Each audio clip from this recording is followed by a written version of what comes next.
because a lot of people, unfortunately, they are very, very addicted to ripping other people down, not just because it makes them feel better, because sometimes it's actually they don't have that awareness that makes me feel better. What they actually don't fully consciously understand is they feel good in it, right?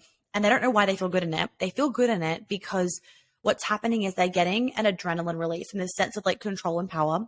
They're getting an adrenaline release because it's causing drama, right? So your body goes into this like stress state because there's some confrontation.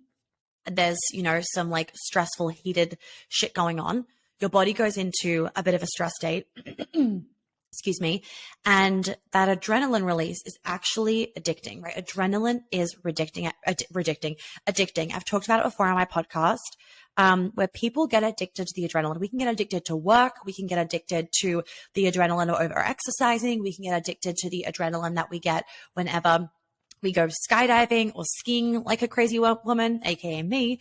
You get addicted to that adrenaline. And if you're not aware of the addiction that you get to that adrenaline, it can mean that it will start to run your life. And many of you have actually probably experienced the adrenaline addiction that you get with stress from work or stress from like running late and running around all the time. You feel this sense of like high, like it kind of feels good.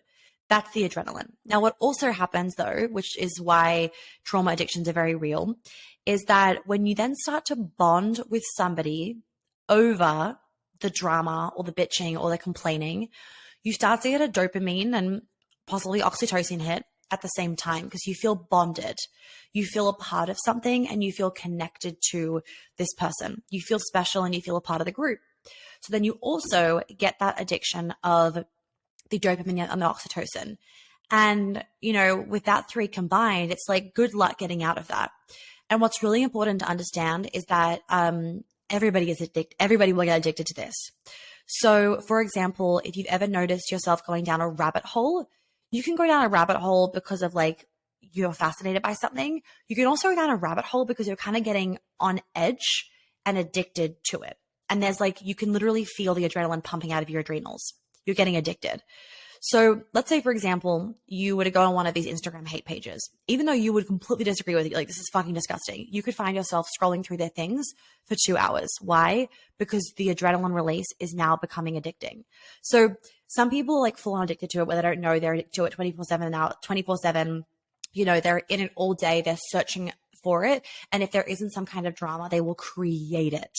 They're always on the lookout for drama. Like they will find these, Instagram posts, for example, they'll find it and then they'll make drama out of it because they need to, because that's like a drug. It's literally a drug. Like if you are addicted to cigarettes and there's none around you, you will go and fucking find some. It's the exact same thing, right? So if you are someone that is like, would never go and like just just go and find and sit in hate, for example, you won't necessarily be addicted to trauma 24/7, but what could happen is that you could accidentally get sucked into something, giving you that adrenaline release, and you feel bad but good at the exact same time. You feel yucky but high. That is, how a drama addiction or, addiction to the hate that's going on and whatever it is that you're looking at, totally depends what you're looking at.